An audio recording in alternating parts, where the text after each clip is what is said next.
So everyone's favorite, Mr. Molyneux, came out to talk a little bit more about Goddess. Who gives a shit? And I didn't even know about this. Yeah, well, okay, so you saw the whole curiosity thing? I remember that scam, yeah. It was free. It was free. They paid to keep the servers up. It's still a scam. Or an expensive scam. Yeah, that's how bad he is at doing business and making decisions. He came out and he gave some details on like basically what they're going to be doing with the guy that won, like as far as his royalties go and stuff like that. So he's saying that the royalties that are life changing are above 1%. But something like perhaps not more than 5. Yeah. Okay. That's great, though. That's really good. So when Goddess does, like, shit, and this guy's like, this wasn't life-changing at all, you sent me a check for $200. This is kind of what I'm getting at. It's kind of like, is it life-changing really if the game doesn't perform? It is to Peter because he was involved in the process. No, Like, the moment you click that video and it opens and you just see the thumbnail, or you see him standing there, you're like, fucking Peter! He's in the middle of the cube, of course he's in the middle. I mean, don't you think it's still life-changing if you woke up in the morning and you had to think, like, I can do something and I'm gonna get a check? Like, that's different. No, you know what it is? Because he's got, like, the guy's supposed to have a royalty deal, and he's supposed to have also, like, producer duties. That's what I just said. But, like, what does producer duties mean on a game that Molyneaux is running? Because that seems like the kind of team that people go, hey man, Peter, I got this great idea. Oh, what if we turn it into a frog that never ages? Like that's exactly what he okay. that was too real.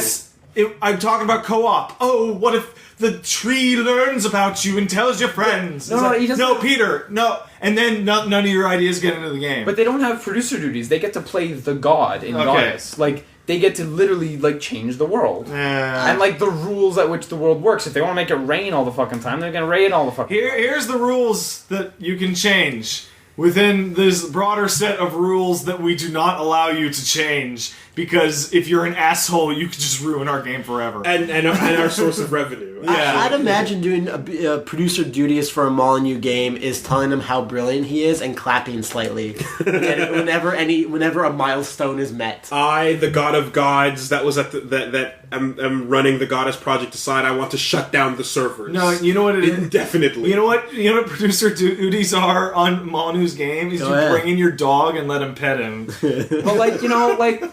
And then he cancels your dog. Yeah. You know, like, we really don't need to keep kicking him while he's down.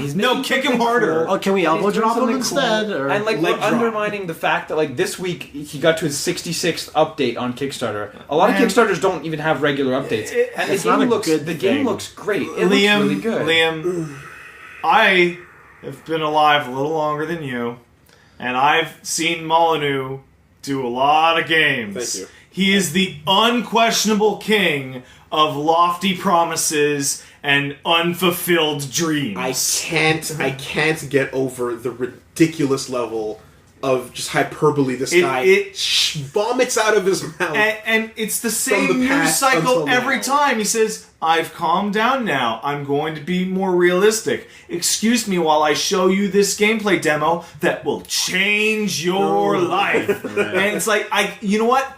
Put the fucking game out, make me look stupid. Yeah. But until then, mock. And then the calm down story after that, since the stakes have been drawn so high, now has to be. I think this job is killing me. Yeah, I feel like I might not make it. I might cry. We lost everything. You know, like, and it's like, how much higher do you have to set that next bar? This will change all lives. But like, look at the game and look at what he's promising, and they're pretty level so far. But no, he's saying it'll change lives. It'll change that one guy's life. I don't believe that. One guy, dude. Like, I believe it. Just go read the wiki on Molyneaux. I wish you I act like I don't know it, but like you guys are just being real pessimists on this game. I wish I had your naive optimism. It's just optimism. It's nothing to do with naivete. No, it's naive. But every example of the past is him not fulfilling what he said. But in the When past, do I grow my fable tree? But in That's the past, the one. In the past, the scale of his games has just increased. This is the first time where he's really been taken down in scale. And it's also kind of a failure because he's finally making the game that people have been screaming at him for a decade. Just make those again. He's like, okay. He doesn't own those. He can't just go back and make black You and can white. just change a letter in the name and just do it. Yeah, but Black and white. Which he's... This is basically just the same game. That's my point! That's my point! You just said you wanted to do that. No, I said people wanted him to do that. Not And he me. said, okay, I give up. So what do you want him to do? Just I want him to make a good game and make me look stupid for doubting him. Yeah. I will say this: there's a hilarious video out there. Go see Peter Molyneux reviews fart apps. That is great. He spends about 8 minutes just reviewing the top 3 fart apps on iPhone. Let's get off this topic. I'm I sick of know, Molyneux. right? I'm Jesus. sick of it. Liam's apologizing for Molyneux. Rolling right along. All right, so I want to start off with Molyneux. Yeah, New segment. news. Oh my God, that's pagan man. Let me see it. I just yeah. uncanny. Like, It's hilarious. It looks a little like Rainmaker too. Yeah, same haircut.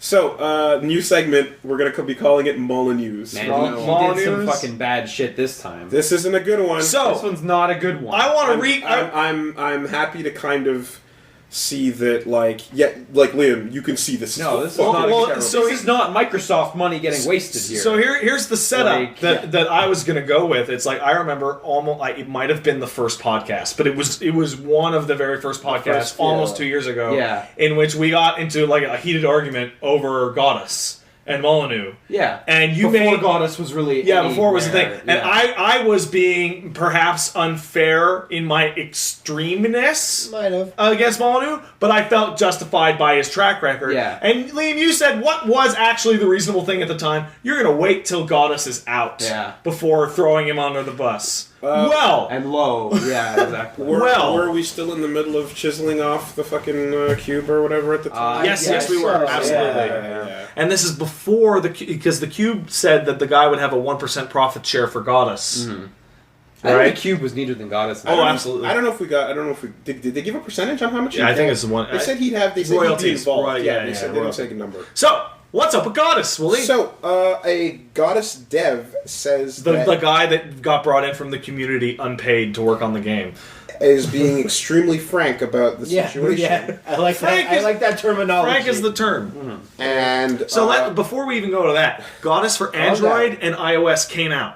The Yeah. free-to-play And version of Goddess it's a came out. microtransaction-y, not And great. it is a solid 3 out of 5 microtransaction city building. it's not very good. It's Yeah. even worse than what Metacritic led me to It's believe. not very good. Oh yeah. wow. Okay, so Well, it's just either way, Do you like the idea of No, I of a don't. free-to-play city building thing Hell with microtransactions no. in it? Like it's not very good. I like the idea of Dave Lang's Civilization. Ooh, I could buy into that. I'm sorry for cutting you off, Willie, but I just wanted no. I felt it was Yeah. important that the free-to-play versions exist. That they came out. Yeah, no. So basically, no, it wasn't the community manager. It was the designer. Yeah. And Rock Paper Shotgun spoke to him, and he basically came out and said that the Kickstarter promises are not looking like they're on track. There's no to way be they're fulfilled. going to happen. Yeah. So that And that has a lot to is- do with like the multiplayer modes. And that game's been early access for over 2 a year, years. right? Quite Almost a 2 while. years. I think almost Yeah. two. And like every Kickstarter that does well blows past its release date because they put more stuff in. But what this guy is saying is that most of that stuff isn't going to get in anyway. Yeah. So what here we go. excuse is there? A lot of the multiplayer stuff is looking shaky, seriously shaky Yeah. right now, especially the persistent stuff like the hub world. As for the Kickstarter promises, it's not looking good. The silliest claim made was that it would be finished in 7 to 9 months. That wasn't even true of the money-raking mobile versions, and the PC game was in early access since September 2013. It's missed a further 17 months on top. The Linux version, as an added achieved stretch goal, has shown no signs of appearing. As That the sucks. game was built on an engine that does not support Linux. Yeah. No. A student forum was promised for providing feedback on game designs and career advice, but we can't find that. But fuck that. What about his new project? His new game, The Trial, will be an experience never seen before and will build on feelings and emotions untapped so far. It's going to be emotional. So all that shit is really fucking bad.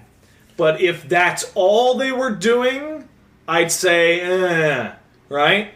But the fact that they're jumping to the fucking next project before even coming close to finishing the old one, fucking come on. So How irresponsible of him to pitch a new project. no. To pitch Goddess and say this is the amount of money, and for it to come nowhere near, and for them to end up needing purchases which clearly aren't there in order to fund Goddess. How incredibly irresponsible of him, considering how much experience he has in the industry. And also there was always the argument when this came up. It's like Molyneux should be able to get funding for a game.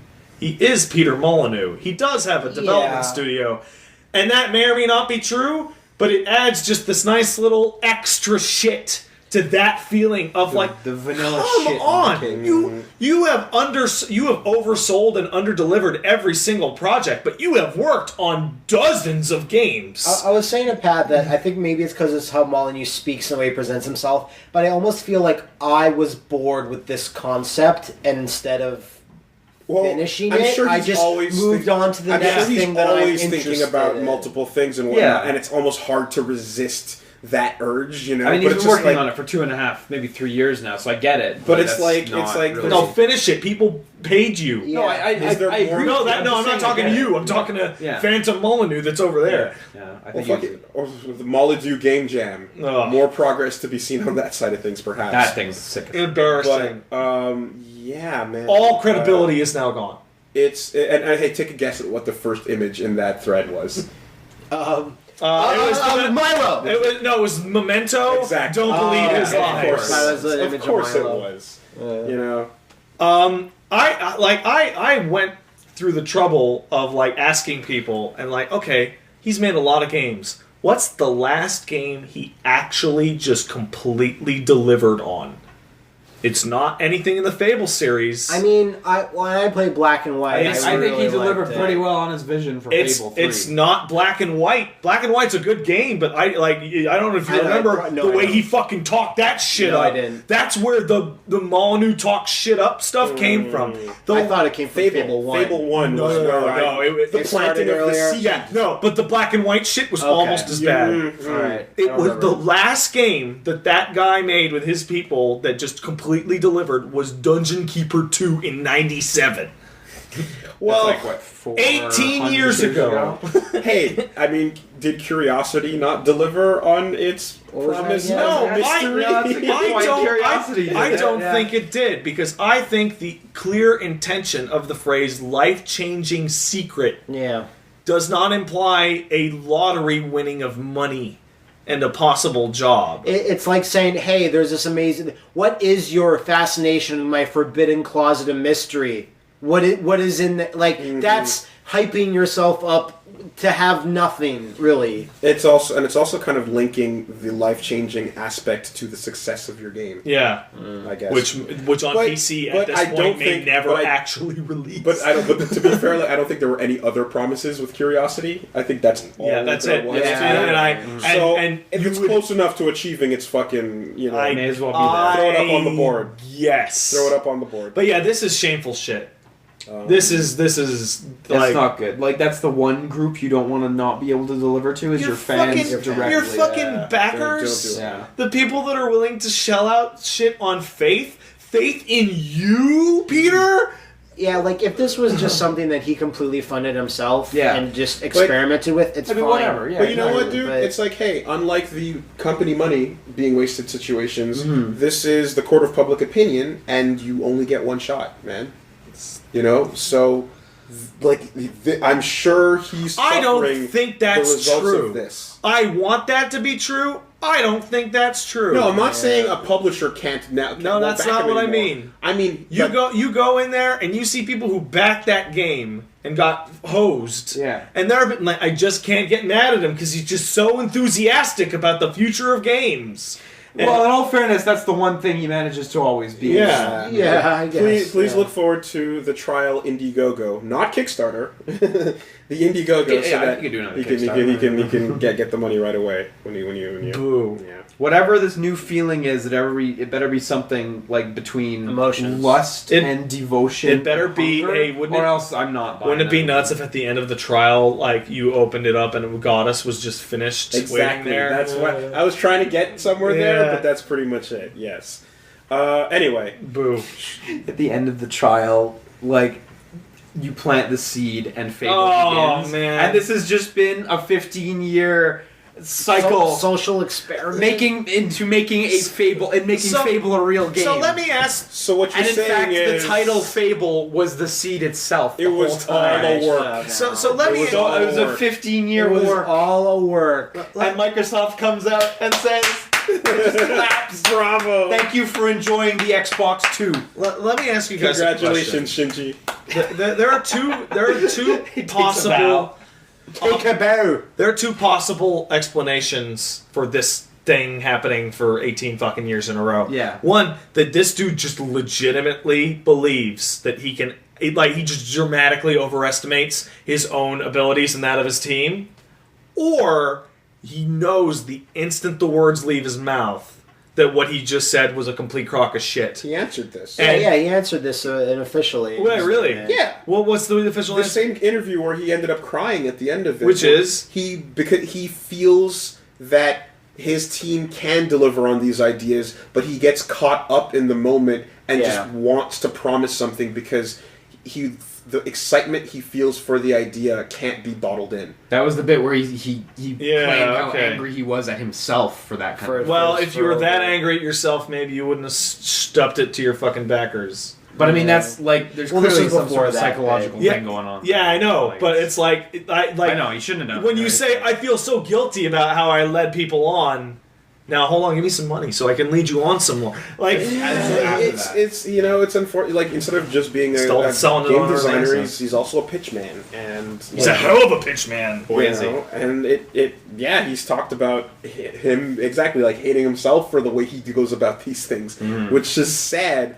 But fuck, man. Also, by not delivering Milo, we were denied great material to work with. Personally. Personal level. That'd be amazing. At least the daily best friends check in with Milo. Yeah. Hey Milo, why don't you fuck off? Oh, good about that then. Oh.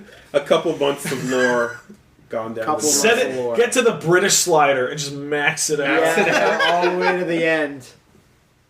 Where it's like even Bricktop can't understand this motherfucking kid. Set the mode to Milo. Hey Milo, do you want some cake? No thanks. I'm sweet enough. This kid's so deep into the East End, he's in the ocean. Or the channel. Yeah. God. Hold your hand up. Do you know what Nemesis means? Brush his virtual teeth. Don't eat off his teeth, though. Don't do that. No. So, with that, we already got... That'll save Nintendo. Yeah, that'll save Nintendo. We rolling started right into the news, so let's go straight to the next biggest thing. Rock, paper, shotgun to Molyneux. Well, hold on. Pathological liar? We invented a segment for this last week. Molyneux. That's right. Yeah, just preface it. Yeah. Sorry. Yeah. Hey, everybody, it's time. Molyneux is back. To be fair, this is the exact same story from last week. But it's like with a new twist. The sexy twist. With an unprofessional twist. Which is, man, this rock, paper, shotgun interview, if you could even read it because it was getting hammered all day. That was my favorite part, is that people, like, this article is so popular that rock, paper, shotgun is crawling. It is a, like, public lynching. I thought this was a fake article at first, because I was like, there's no way anyone would have the balls to ask these questions. The first question he asks him is, do you think you're a pathological liar? Like, okay. Now, so there are different views here. Exactly. And I want to try and knock a couple of these out of the park right away so we can get to the meat of the article. Sure. Journalists and subjects, that is an adversarial relationship. Yeah. The level of perceived or supposed politeness will vary depending on your personal region and your personal tastes. However, asking loaded questions is unprofessional. Yes. So, is this interview perfect? No. Is it like a not as good version of a political style adversarial interview? Absolutely. And if you want what that kind of interview and see what it's supposed to be at its height, you go and look at the interviews that Australia was doing with Tony Abbott, the piece of shit Australian Prime Minister that everyone hates. Okay. And the first question in that from a female interviewer was, "Are you a dead man walking, Mr. Abbott?" Okay. So when you're dealing with people, again, I'd say Fox versus Nixon. But people that run countries should be under a bigger microscope than say some jerk that doesn't make video games. Absolutely, but that doesn't. Like, for the purposes of he's a nice interview logic. Not a jerk, right? Well, I mean, when is that guy going to get his money from Goddess? Yeah. So hold on. I'm just saying. There's lots to be said about him, but he's a nice man. We're gonna go into that in a moment. Sure. But like interview politeness, everyone will follow on a different side. Me personally, I would have loved to see it double mean. I am so sick. Okay.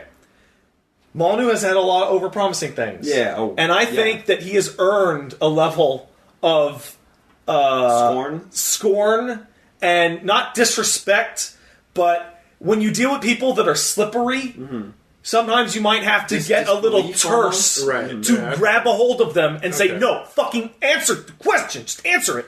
Now, the thing is that when, like, he's obviously, like, a target that's, like, everyone's going, "Oh my god," right? With what's recently gone on about the Brian Henderson, not Brian Henderson. Was that his name? I think perhaps something like that. Yeah, but the guy who won Curiosity being ignored and all that stuff, and it's like, just a ton of really, as we talked about last week, just like unforgivable actions in terms of like not following up on that and just the overpromising that we all are aware of. The mode that would pay that guy might never get into the game. No, but the other thing too, though, is that like when I kind of see like the way this interview sort of went down, I can't help but think like, okay, I wish that sort of thing would happen for fucking execs that work for EA and Activision. And like when shit happens, they're smart enough to just never talk. You know what I mean? The people that you can't get away with asking these questions to, like it would be great to see, of course, them held to this type of grill. Sure, but you never will because they're not the mouth. Their job is not. Because when you put them in front of a camera, they say go buy the Xbox 360 or one platform. And they pull it forever. Well, 360, yes. Patrick, you can't talk to anyone ever again. And the thing is that like Molyneux, like for all he has to account for,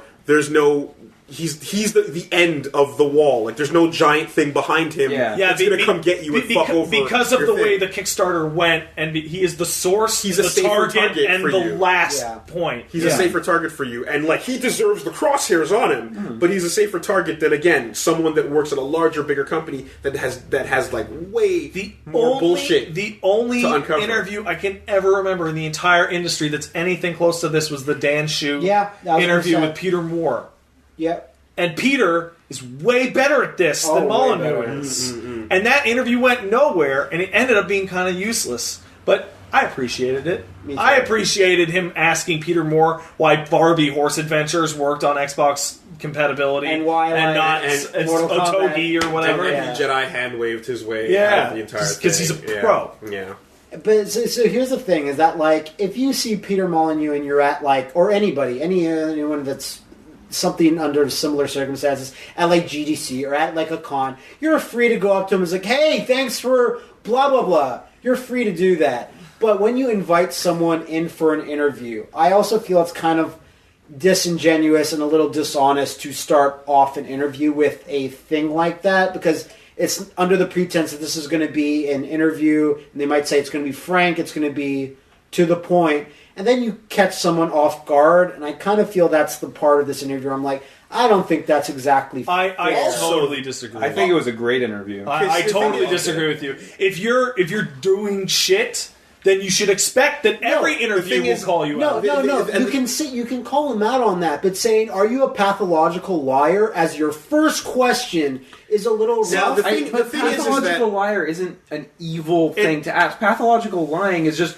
when you lie casually, and it's not an evil trait. It's just an objective I thing don't think he would have fun answering that question. Then he should. So then you say, do you think you overpromise things, or do you think I just find the way they come out with it is a little too harsh. There was a massive developer reaction in terms of a lot of people going like, "Wow, rock paper shotgun, what the fuck?" I'm never going to do an interview with them. Yeah, it's like, okay, so you're assholes. Is that what we're supposed to take away from this? No, because they see someone that's in their industry getting flamed under maybe false pretenses. The thing is that and they're defending them because they're putting themselves in his position, despite what he did. What I was kind of trying to say though was that there's unprofessional questions, there's loaded questions in there, and a lot of that stuff. But interview ain't perfect, but there is more important than this information that needed to be uncovered, and this got to the bottom of quite a few things. Yes, it did, some of them which clarified shit for Peter. The public. For the public, in terms of did they have those forums that they talked about? And the student forums, and they did. And a couple other things where last week it was just like, okay, we're going off of this one guy's post. Well, I mean, most of it came out where Peter was just like, well, this is the state of it. And at the end of the day, you're looking at the list and 80% of it's like, oh, okay. Yeah. But we probably never would have gotten these answers if that interview wasn't as hard-hitting as it was. Now, that being said, I think that the logic process and the fucking mental gymnastics that Molyneux will perform in order to avoid admitting that I lied is some absurd shit.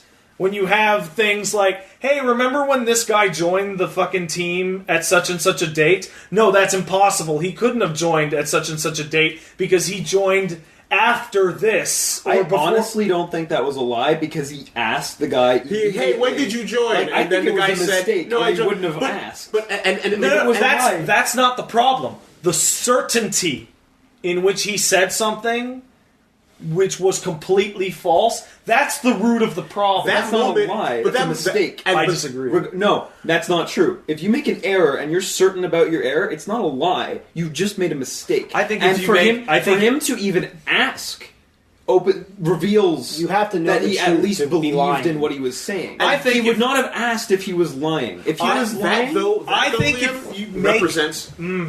that represents his viewpoint on almost everything in terms of it's like, are you a liar? And his answer is generally no. But are you lying about that? I was wrong and miscalculated and thought that it was right at the time. Sure. And and it's like, yes, and you continuously miscalculate over and over and over again. Does being in the games industry for over 30 years, did tons of wrong stuff on this project. Yeah. I just think that instance that Pat is talking about was a mistake, or he wouldn't have immediately asked for clarification. Here's why that particular thing bothers me, because you are technically correct, but I think if you constantly make huge factual errors with almost everything you say, even if they're genuine, if you do that for 30 years and don't stop, then you are in effect lying because you know you're going to say things that are just completely wrong all the time. Now, also recall that he says this will be my last interview, and then gave 3 others that day. They were all the same day. I think that's kind of what he meant. Lied.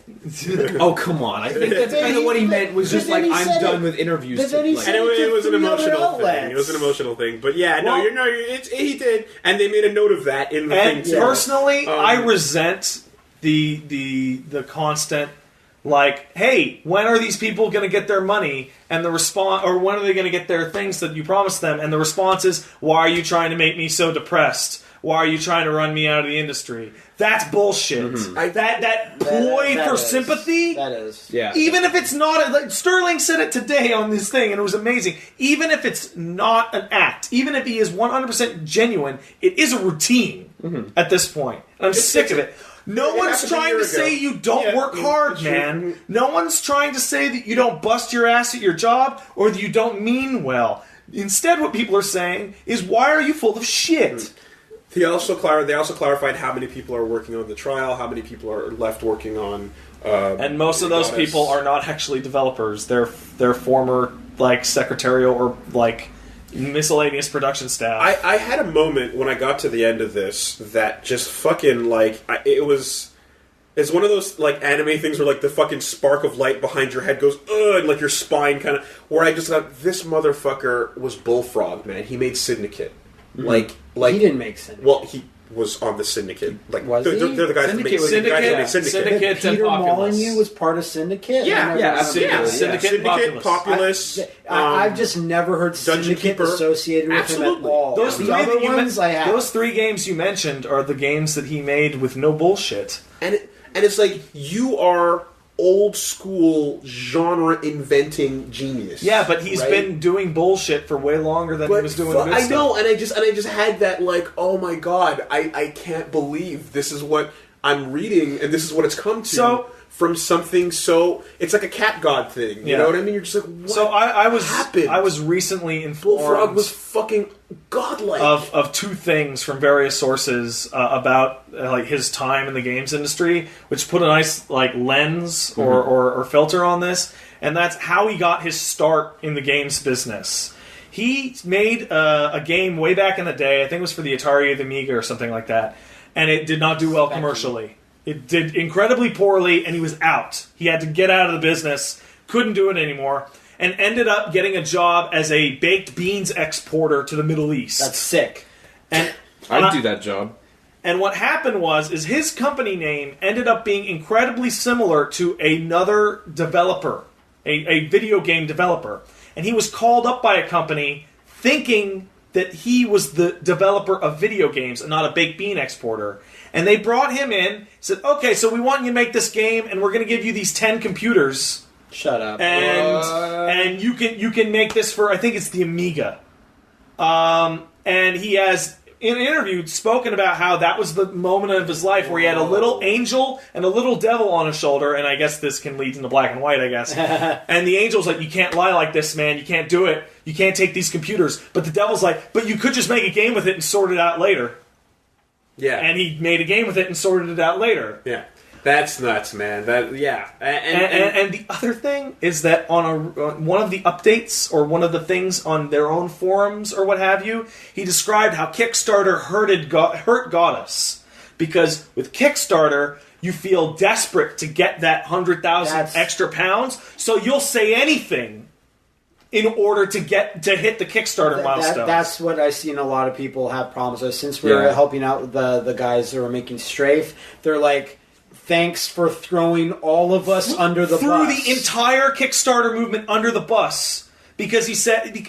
And in that interview, he says, well, we didn't ask for how much Goddess would need. Because we knew we wouldn't get it. So instead, we asked what Goddess could get, and then we'd figure out our way. Fuck you. And that's that from day one of Kickstarter. Like maybe 50 episodes ago, we talked about exactly that thing. Yeah, with Kickstarters. Like that is an overt and just untruth. Going like, I'm going to cut this down and ask for what I think I can get, but not what it actually needs. And then you act as if that's. And then you add stretch goals when you don't have the money to do the original goal. Yeah, absolutely. And everyone who backed this thing after the point in which Linux was added as a stretch goal should get a free refund, full refund. Because if I backed that thing and wanted it on Linux, because all I have is Linux, and then I find out now that the engine they chose doesn't support Linux, I'd be furious. You know, that's the one thing that I disagree on, only on the contingent of, like, that's just fucking how Kickstarter works. You're not buying a product, man. Sure. Like, you should do the research first. Yes, you should. Well, no. Here's the thing. I get you, and I understand. And Liam, that's why there's no legal recourse. Yeah, of course. But hey, getting angry. No, he deserves all the backlash in the world. Getting angry is super allowed because there's no legal recourse. The final responsibility lies on the people pledging money because it may never come back to them. Yeah, but that doesn't absolve people who rip them off. No, definitely. Of being dirtbags. No, he deserves the guilt. Yeah, and I agree. But just when I read the actual questions that are like, don't you think you owe everyone their money back? It's like, well, here's the deal. I think that money should have gone back the day they decided to choose an engine that didn't support Linux. And it should have never been a stretch goal to begin with. Exactly. And I think that might have legal recourse in that you're offering this thing that if they could prove that they never intended to offer risks Linux, and challenges. That's outrageous. Risks and challenges. Right? It's right there at the bottom of the page, man. But the most frustrating thing about the whole thing is when he describes the development problems or this or that. All of it boils down to making games is hard. Right? That's the general thing. Yeah, it's like, well, Obsidian's doing fine with their Kickstarter. Harebrained Schemes did great with their Kickstarter. So did the guys who made fucking Chivalry and FTL. There's it's like you're supposed to plan for mishaps. Woolie and Liam played a game where it was made by two guys, and they were able to make a game and release it. So are you telling me that you, who has 30 years of experience... Yes. Are like either you're full of shit or you're the most incompetent project manager that the world has ever seen. It's just weird when you think about the history of like Bullfrog, as far as I know, basically like that ended when EA came in, fucked everything up. Much. And so he's like, all right, well, let's do Lionhead now because fuck that. I don't want to deal with that shit. It's fine. And it's like publisher gets involved, fucks it up. And then similar thing again, 22 Cans, publisher fucks it up. And now we kind of see, okay, we don't need publishers, fuck them. And now the consumer will be the publisher. Peter Molyneux has the same problem that Tim Schafer does. You just can't ship anything on time. And now the public gets a really harsh fucking drag through the coarse sand lesson in this is actually what a publisher does. I hate sand. They show up and they're the dick. But everywhere. They beat you until the game comes out. My favorite statement. My favorite statement in that whole thing is that when the interviewer is asking him over and over, when are these things going to come out? When are people going to get the features that you promised them? He says, "What are you getting on my case for all these dates things? You sound like a publisher." It's like, yeah, people paid you money to make a thing. In my entire, they deserve to yell at you to do it. Because his answer should have been, well, when they're completed. But it's like this deflection of, I don't even want to answer your question. What are you bothering me about this? Who cares? Why do you keep hustling me? In the 3-digit projects that I've looked at over the years in QA, I have never once seen a developer-publisher relationship that was friendly, amicable, or not at least slightly aggressive. Strained at best, you'd say. You know, and it's like now people are learning through, like you said, Schafer and this and that. It's like, fuck, man. There is a reason. While there is a similarity with the way the Schafer Kickstarter went, let's not make the comparison. No, Schafer is not. No, but it's really I just want to make sure that comparison is specific. Yeah, it's the money going out of control. Yeah, you know what I mean, type of thing. Yeah, that's what I really mean. So yeah, that's wow. I fucking hope that this guy never gets a single dollar of consumer-backed money ever again. With a product being sold? Yes. That being said, you see the huge amount of people jumping to his defense because, man, he just loves games. Why are you so mean to him? Because he ripped people off of half a billion fucking pounds. Sorry, half a million pounds. A billion's a lot. Yeah. From the double, I couldn't make it through the double speak and really understand. But in the end, at the part where it's like, does the Steam version of Goddess have a publisher or not? Does it? It does not. It doesn't. So the argument it's just for the servers apparently. The argument here is that he said it's unclear. I didn't get it. Here's the deal. He wanted to go to Kickstarter so that they would have no publisher because fuck publishers, right? And then Goddess, that Kickstarter was for the PC version, but part of that they said there will also be a mobile version that comes out first, right? Well, they said, well, we need the publisher for the mobile version, which isn't technically part of the Kickstarter. But because they want everyone to play together, multiplayer, that means that publisher problems on the mobile versions hold up the Kickstarted PC version. So they said you're not going to have a publisher, and then we get into it, and it's like it technically doesn't have a publisher, but the publisher still fucking things up. And they're involved, and it's involved, yeah. So it is one of those things where it is true in the letter of the agreement, but it is not true in the spirit of the agreement. Because people backed it going, no publisher. Just you and 22 cans. And then we're here, and now publisher issues and middleware problems about the publisher are now seeping into this shit. Yeah. What's also, I was just going to say, like on the surface level, it also makes this kind of weird, something to be passionate about, at least for me, because it's like Milo and Curiosity. Oh, Milo, all of these things, it's like, I was never interested in any of these things, and then a lot of people don't even care about the games. They're angry or have passionate statements about the issue. That's me. That's me. I'm one of those people. So, kind of me, Goddess, fine. The Curiosity and all the other stuff, I'm just I don't care about any of these products. Milo would have revolutionized the channel. It would have revolutionized the channel. We could have checked in with him every week.